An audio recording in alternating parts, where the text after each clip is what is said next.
ناظرین، اگلا پروگرام ہے اسوہ حسنہ۔ آپ کے سامنے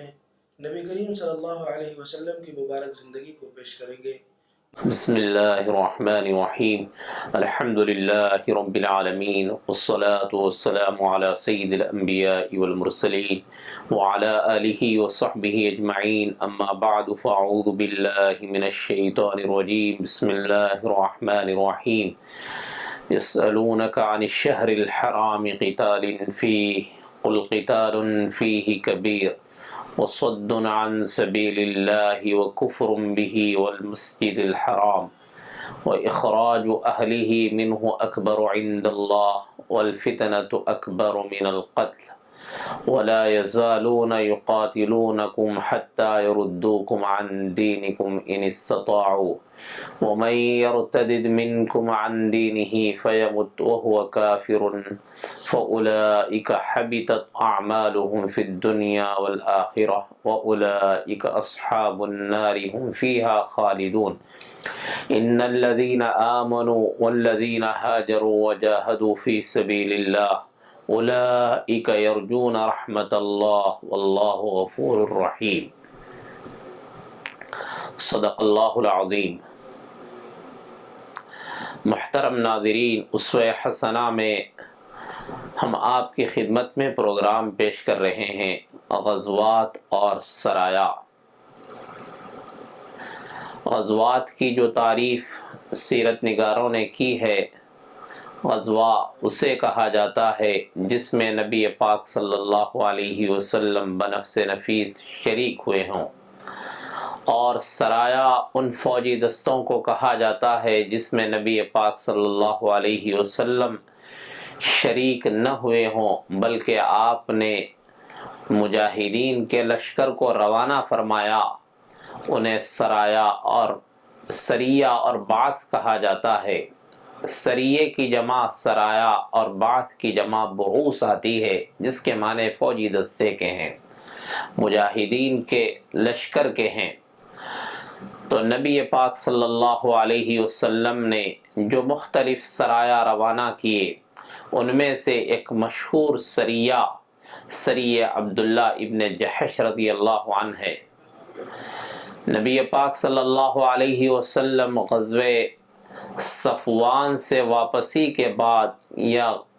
غزوہ بدر اولیٰ سے واپسی کے بعد ماہ رجب سن 2 ہجری میں نبی پاک صلی اللہ علیہ وسلم نے 11 مہاجر صحابہ کو نبی پاک صلی اللہ علیہ وسلم نے عبداللہ ابن جحش رضی اللہ عنہ کی سرکردگی میں ان کی امارت میں مقام نخلہ کی طرف آپ صلی اللہ علیہ وسلم نے روانہ فرمایا۔ نخلہ جیسا کہ ذکر کیا گیا ہے کہ یہ مکہ مکرمہ اور طائف کے درمیان ایک مقام کا نام ہے، جو مکہ مکرمہ سے 1 رات اور 1 دن کی مسافت پر ہے، کہ جہاں جنات نے نبی پاک صلی اللہ علیہ وسلم کا کلام سنا۔ تو مقام نخلہ کی طرف آپ صلی اللہ علیہ وسلم نے 11 مہاجر صحابہ کو روانہ فرمایا، اور 12ویں خود امیر لشکر حضرت عبداللہ ابن جحش رضی اللہ عنہ تھے۔ سعد ابن ابی وقاص رضی اللہ عنہ جو اس سریے میں شامل حضرات صحابہ میں سے تھے، 12 صحابہ میں سے تھے، سعد ابن ابی وقاص رضی اللہ عنہ فرماتے ہیں کہ نبی پاک صلی اللہ علیہ وسلم نے ہم سے فرمایا کہ ہم کو ایک سریے میں بھیجنے کا ارادہ کیا، اور یہ فرمایا کہ تم پر ایسے مرد کو امیر بناؤں گا جو تم میں سب سے زیادہ بھوک اور پیاس پر صابر ہوگا، صبر کرنے والا ہوگا۔ پھر اس کے بعد نبی کریم صلی اللہ علیہ وسلم نے حضرت عبداللہ ابن جحش کو ہم پر امیر مقرر کیا، اور یہ اسلام میں سب سے پہلے امیر تھے۔ تو نبی پاک صلی اللہ علیہ وسلم نے حضرت عبداللہ ابن جحش کے بارے میں یہ جو فرمایا کہ میں ایک ایسے مرد کو امیر بناؤں گا کہ جو تم میں سب سے زیادہ بھوک اور پیاس پر صبر کرنے والے ہوں گے، چونکہ امیر کے لیے مصائب پر صبر کی صفت اس کے اندر ہو کہ وہ صبر کا عادی ہو، چونکہ غزوے میں اور جنگ میں بھوک کی نوبت بھی آئے گی، پیاس کی نوبت بھی آئے گی، فاقوں کو برداشت بھی کرنا ہوگا۔ تو نبی پاک صلی اللہ علیہ وسلم نے فرمایا کہ جو سب سے زیادہ بھوک اور پیاس پر صبر کرنے والے ہوں گے میں انہیں امیر بناؤں گا، یعنی حضرت عبداللہ ابن جحش کو۔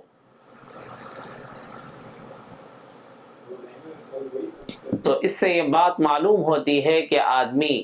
حالات کے اعتبار سے اپنے آپ کو اس کا عادی بنائے کہ جہاں جیسے حالات ہوں، جیسے سریے اور غزوے میں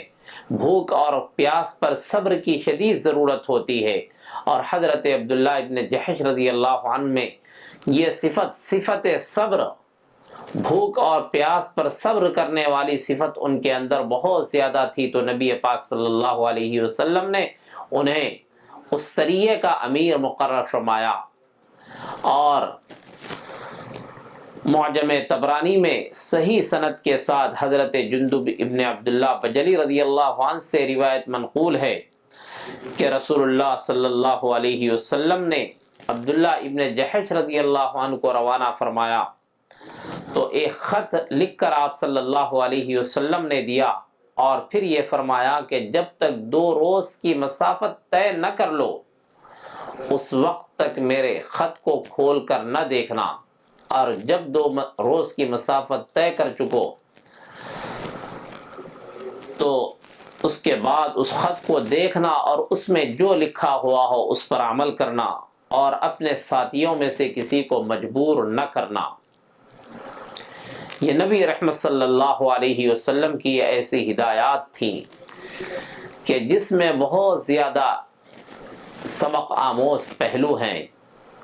کہ نبی پاک صلی اللہ علیہ وسلم نے جس مقام کی طرف روانہ فرمایا تاکہ وہ مقام کی قبل از وقت اس کا اعلان نہ ہو جائے۔ مقام نخلا کی طرف مقام کی تو نشاندہی آپ صلی اللہ علیہ وسلم نے فرما دی، لیکن خط میں جو مضمون لکھا تھا اس مضمون کو آپ نے مخفی رکھا، اور یہ کہا کہ جب تک 2 روز کی مسافت طے نہ کر لو اس وقت تک اسے کھول کر نہ دیکھنا، اور اس خط میں جو لکھا ہوا اس پر عمل کرنا اور کسی کو مجبور نہ کرنا۔ تو جب جو ہے حضرت عبداللہ ابن جحش اور ان کے ہمراہ حضرات صحابہ 2 روز کی مسافت طے کر چکے، تو اس کے بعد اس گرامی نامے کو، اس خط کو کھول کر دیکھا تو اس میں یہ تحریر لکھی ہوئی تھی کہ نبی پاک صلی اللہ علیہ وسلم نے یہ لکھا تھا کہ جو کچھ اس میں لکھا ہوا ہو اس پر عمل کرنا اور کسی کو مجبور نہ کرنا۔ تو عبداللہ ابن جحش نے اس خط کو کھول کر دیکھ کر فرمایا کہ سمعا و طاعتا، کہ میں نے سن لیا اور میں نے اطاعت کی، کہ میں اس پر عمل کے لیے میں تیار ہوں۔ تو حضرت عبداللہ ابن جحش نے اس خط کو ان حضرات صحابہ کو پڑھ کر سنایا، تو سب صحابہ نے بطیب خاطر، خوش دلی سے صحابہ نے اسے قبول کیا، اور سب نے نبی رحمت صلی اللہ علیہ وسلم کی حکم کی تعمیل پر رضامند ہوئے۔ تو جب یہ حضرات جو ہے روانہ ہوئے 2 روز کی مسافت کے طے کرنے کے بعد، تو راستے میں حضرت سعد اور حضرت عتبہ کا اونٹ گم ہو گیا۔ تو یہ دونوں صحابی اونٹ کے گم ہونے کی وجہ سے راستہ بھٹک گئے اور مقام نخلا تک نہیں پہنچ سکے۔ جب مقام نخلا میں پہنچے تو وہاں کفار کے اس لشکر کے ساتھ اتفاق سے قریش کا ایک تجارتی قافلہ جو ملک شام سے واپس آ رہا تھا، مکہ واپس آ رہا تھا، تو حضرت عبداللہ ابن جحش اور ان حضرات صحابہ کا جو ہے اس لشکر سے آمنا سامنا ہوا، اس تجارتی قافلے سے آمنا سامنا ہوا۔ اور یہ بعض روایات کے مطابق رجب کی آخری تاریخ تھی اور صحابہ اسے شعبان کی پہلی تاریخ سمجھ رہے تھے، اور ایک قول اس سلسلے میں یہ ہے کہ یہ رجب کی پہلی تاریخ تھی اور صحابہ اسے اجتہاد اور غلطی سے، اشتباہ کی وجہ سے صحابہ اسے جمادی الاخرہ کی آخری تاریخ سمجھ رہے تھے۔ چاہے رجب کی پہلی تاریخ ہو یا رجب کی آخری تاریخ ہو، اور صحابہ مغالطے کی وجہ سے، غلطی کی وجہ سے اسے جمادی الاخرہ کی آخری تاریخ یا شعبان کی پہلی تاریخ سمجھ کر ان حضرات صحابہ میں سے ایک صحابی واقد بن عبداللہ رضی اللہ عنہ نے قافلے کے سردار سربراہ عمرو بن حضرمی پر ایک تیر مارا جس سے وہ مر گیا۔ تو اس کے بعد جو ہے کفار وہ تجارتی قافلہ تمام کا تمام سراسیما اور سہما ہوا، بالکل ساز و سامان کو چھوڑ کر لوٹ گیا۔ تو حضرات صحابہ نے ان کے ساز و سامان پر قبضہ کیا۔ یہ اسلام میں حاصل ہونے والی سب سے پہلی مال غنیمت تھی۔ تو اس کے بعد امیر لشکر حضرت عبداللہ ابن جحش رضی اللہ عنہ نے اپنے اجتہاد کے ذریعے سے مال غنیمت میں سے 4 خمس غانمین میں حضرت عبداللہ ابن جحش نے تقسیم کیا، اور 1 خمس اور 1/5واں حصہ نبی پاک صلی اللہ علیہ وسلم کے لیے رو کے رکھا۔ اور پھر صحابہ نے اس کفار کے اس قافلے میں سے عثمان بن عبداللہ اور حکم بن کیان اور حکم بن کیسان کو گرفتار کر لیا، گرفتار کر کے مدینہ منورہ لے آئے، اور آنے کے بعد عبداللہ ابن جحش رضی اللہ عنہ نے نبی پاک صلی اللہ علیہ وسلم سے اس واقعے کی تفصیل بیان فرمائی۔ پیارے آقا صلی اللہ علیہ وسلم نے جب یہ بات سنی تو نبی پاک صلی اللہ علیہ وسلم نے ناپسندیدگی کا اظہار فرمایا، اور یہ فرمایا کہ شہر حرام میں حرمت والے مہینے میں قتال کی اجازت نہیں تھی، اور پھر آپ نے یہ فرمایا کہ تم اس مال غنیمت کو اور قیدیوں کو روکے رکھو اور ان کی حفاظت کرو جب تک کوئی حکم نازل نہ ہو جائے، اس وقت تک مال غنیمت کو اپنے تصرف میں نہ لاؤ۔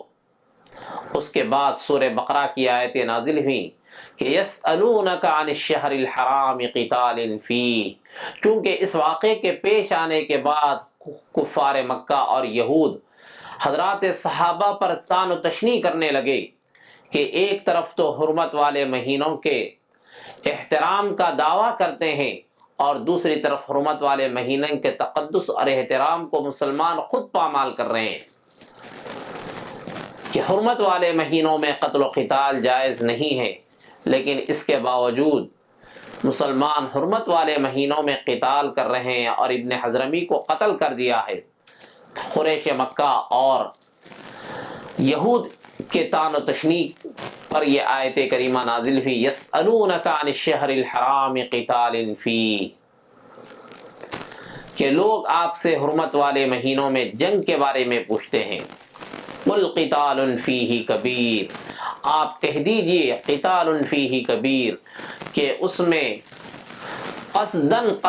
قتال کرنا، جان بوجھ کر جو ہے قتال کرنا، کسی کو قتل کرنا، یہ گناہ کبیرہ ہے۔ قل قتال فیہ کبیر وصد عن سبیل اللہ، اور اللہ کے راستے سے روکنا اور مسجد حرام سے روکنا اور اہل حرم کو حرم سے نکال باہر کرنا، اکبر عند اللہ، اللہ کے نزدیک حرمت والے مہینوں میں قتل و قتال سے بڑا گناہ ہے۔ وَإِخْرَاجُ أَهْلِهِ مِنْهُ أَكْبَرُ عِنْدَ اللَّهِ وَالْفِتْنَةُ أَكْبَرُ مِنَ الْقَتْلِ، اور اللہ نے یہ فرمایا کہ فتنہ یعنی کفر اور شرک کا جو فتنہ ہے، اکبر من القتل، یہ قتل سے بڑھ کر ہے، یعنی ابن حضرمی کے قتل سے زیادہ سنگین کفر اور شرک ہے۔ والفتنة اکبر من القتل ولا يزالون يقاتلونكم حتى يردوكم عن دينكم ان استطاعوا، کہ وہ لوگ تم سے برابر لڑتے رہیں گے، تم سے برابر برسر پیکار رہیں گے، حتی یردوکم عن دینکم ان استطاعوا، یہاں تک کہ اگر ان کا قابو چل جائے، ان کا بس چل جائے تو وہ تمہیں تمہارے دین سے پھیر دیں۔ پھر آگے اللہ نے فرمایا حتی یردوکم عن دینکم ان استطاعوا ومن یرتد منکم عن دینہ، اور جو شخص اپنے دین سے پھر جائے، مرتد ہو جائے، فیمت وہو کافر، پھر کافر ہونے کی حالت میں، حالت ارتداد ہی میں وہ مر جائے،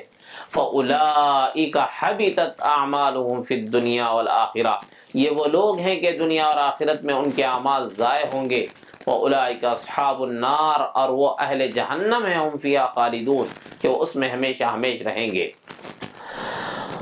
تو ابن حضرمی کا یہ جو قتل ہوا واقد بن عبداللہ رضی اللہ عنہ کے ہاتھ سے،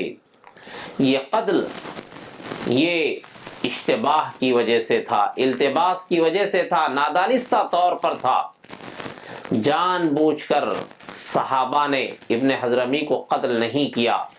حرمت والے مہینوں میں اسے جان بوجھ کر قتل نہیں کیا،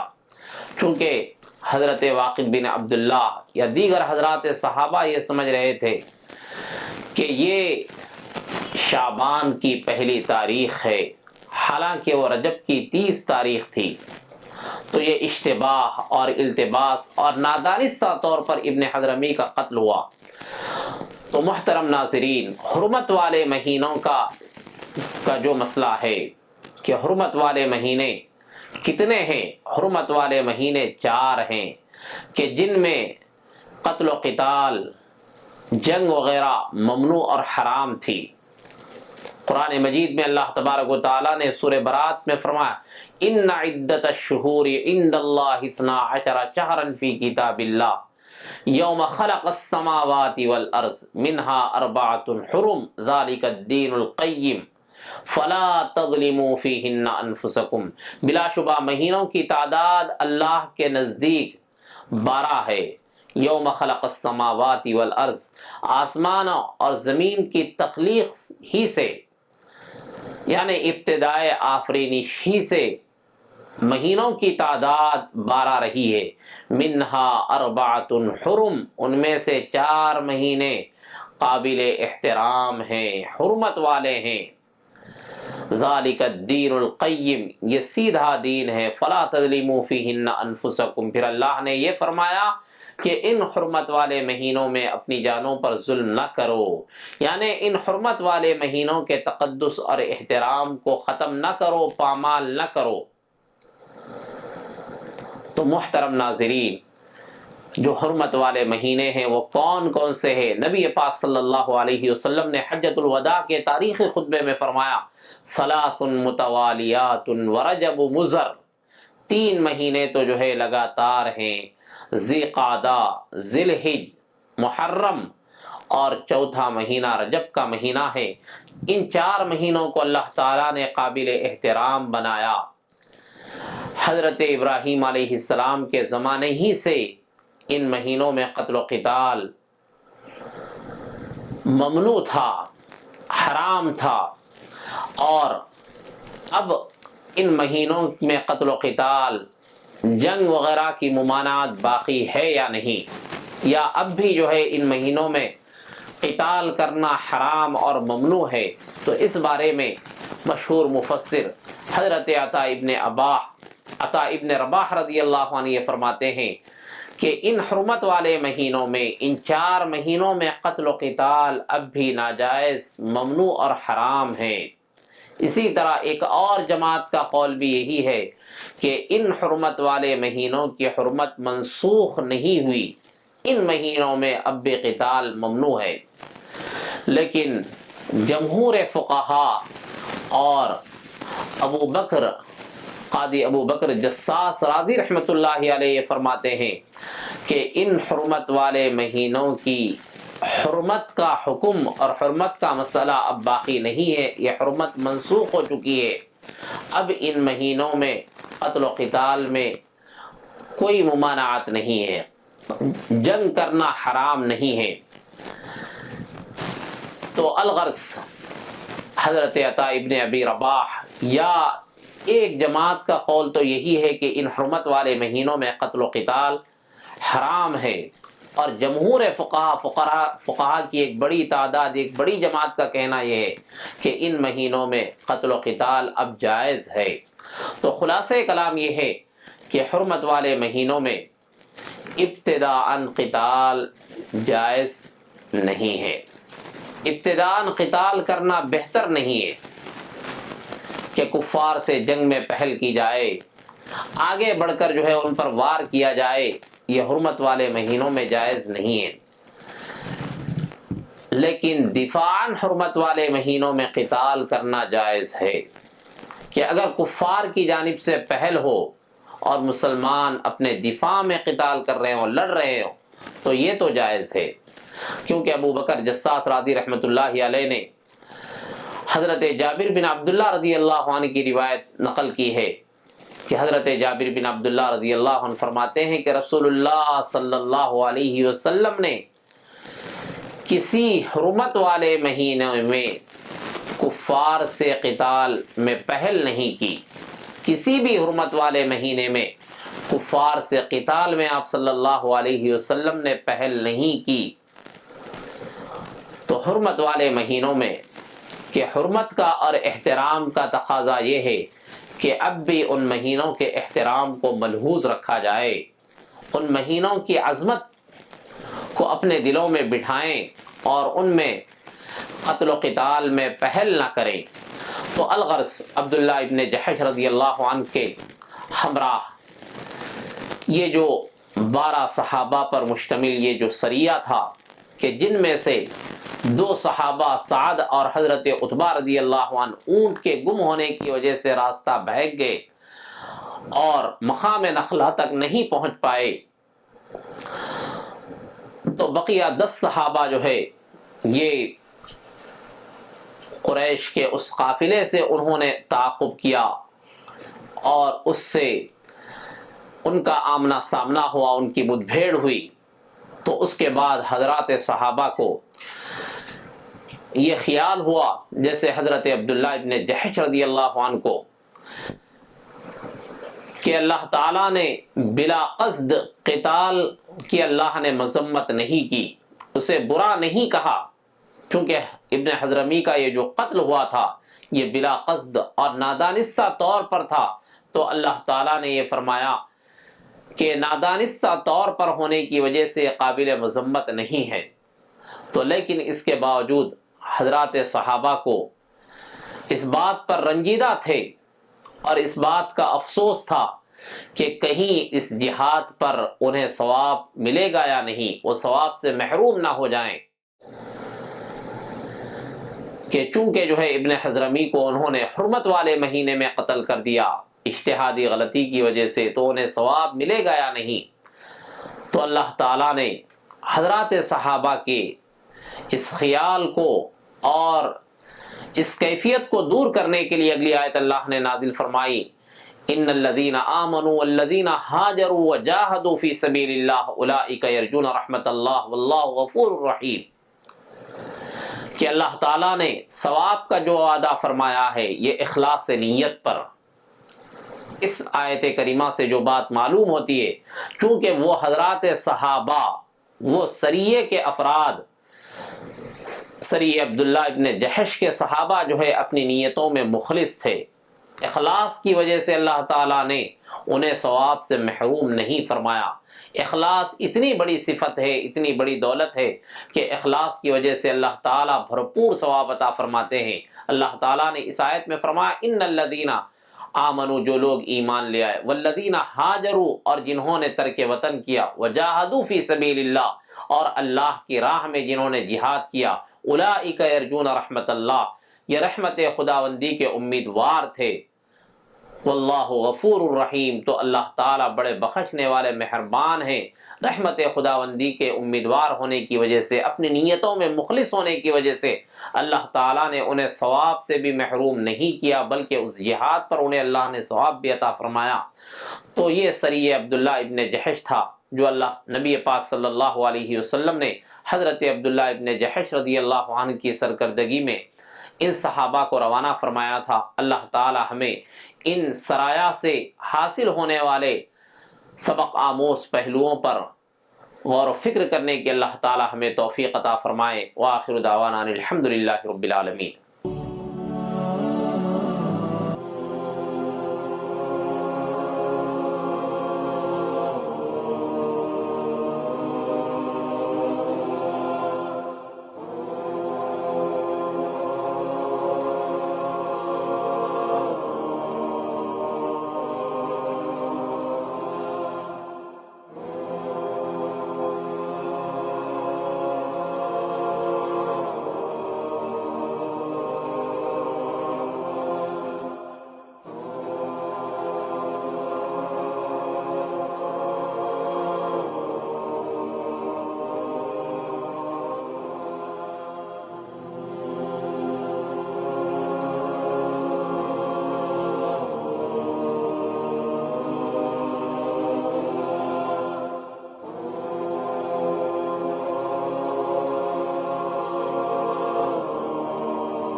بسم اللہ الرحمن الرحیم۔